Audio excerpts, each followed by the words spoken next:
Ny 10 Novambra, Eli Rajaonarson. Mpanoratra fantatry ny maro ary nanana ny lazany no tsaroantsika androany dia tsy iza fa Eli Rajaonarson tany Ambatondrazaka no naterahany ny 10 Novambra 1970 mpanakanto, mpanoratra, mpampianatra mpikaroka tao amin'ny sampana antropolojia teny amin'ny Université Antananarivo, mpandala ny kolontsaina malagasy ary teo amin'ny sehatra politika dia isan'ireo mpikamana tao amin'ny antoko avy. Tsy nitandro sasarana ary sarotony ray Eli Rajaonarson teo amin'ny fandaran'ny kolontsaina malagasy. Tamin'ny fiandohan'ny Repoblika fahatelo dia izy no sekretena jeneraly ny ministeran'ny kolontsaina izay notantanan'ny minitra Tsilavina Ralaindimby.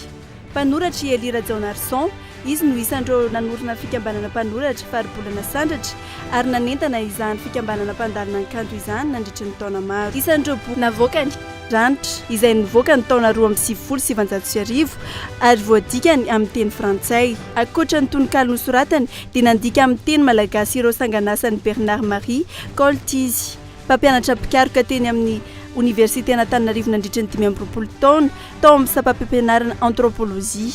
Teo amin'ny fahasivy amin'ny 10 taona no nindao sy nifahafatesana ity andrareziny soratra malagasy ity. 10 Novambra 1970 nitsidika ny Liberia ny filoham-pirenena Philbert Tsirana mivady, ny filoha Tubana mivady no nitsena azy ireo teo ampatongavana.